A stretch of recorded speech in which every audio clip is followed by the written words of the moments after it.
Welcome, friend, to the Facebook page of Millersville Community Church.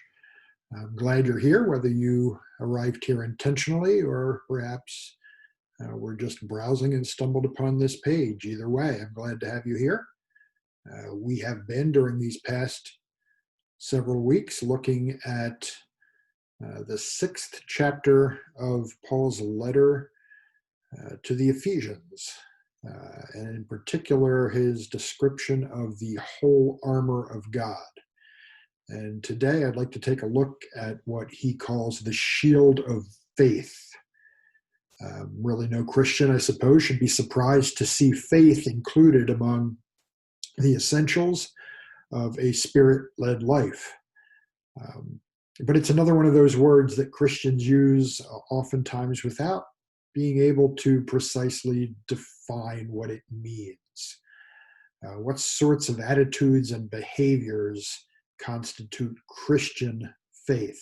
And very often, I think, we Christians, we equate faith with belief. And in a way, that's natural. I am not a linguist, and in particular, I'm not terribly well versed in the ancient languages used by the original writers of the Bible, but I understand that the words faith and belief that are used in English translations of the New Testament translate two forms of the same Greek word, and thus they are closely related.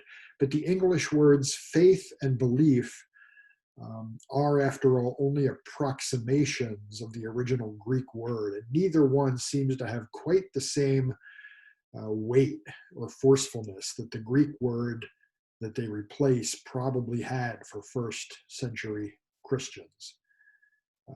In the way these two words are used today, faith, I suspect, comes closer to the original idea than does the word belief. And in fact, this differentiation between faith and belief had already begun to take hold in the days of the New Testament writers.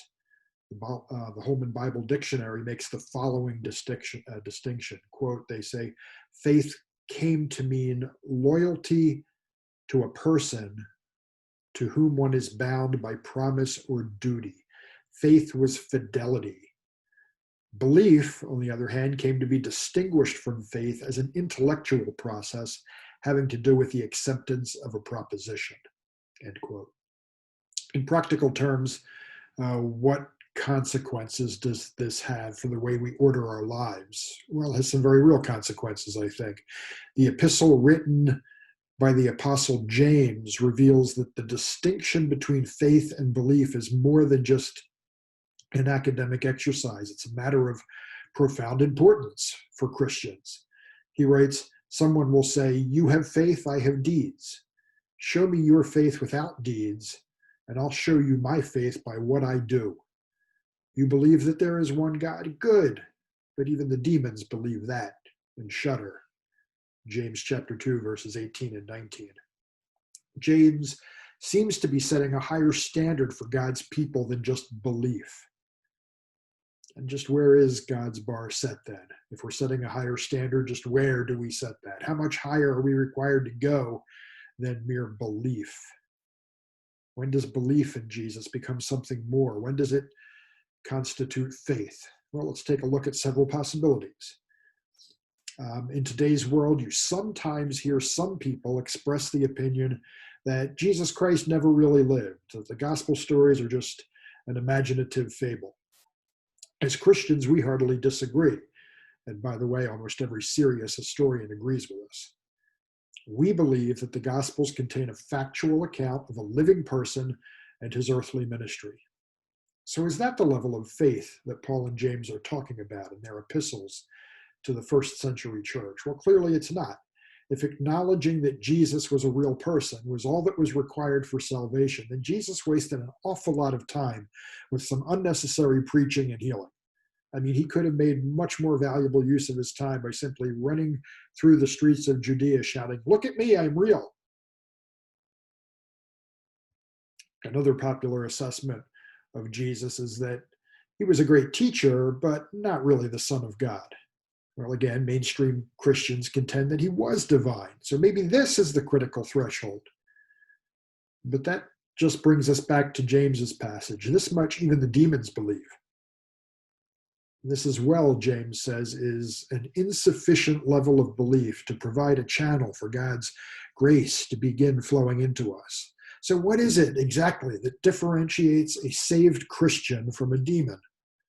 Well, it's the manner in which the Christian responds to the intellectual belief. He responds in faith, with loyal obedience and unquestioning trust rather than with resistance, with hedging his trust in God's promises with materialistic backup systems or even outright rebellion. In James's words, I will show you my faith by what I do. The Christian's full armor then includes an active faith, not just a proclamation of belief. Faith of this sort consists not just of quoting Jesus' teachings, but of living them out in our daily lives, day by day, in all of our relationships. May each one of us demonstrate by what we do that we are faithful followers of Jesus Christ. Well, again, thank you so much for joining us for this short talk. I pray that in the week to come, Jesus will send you many opportunities to demonstrate an active faith in the gospel and in his love. Until then, bye-bye.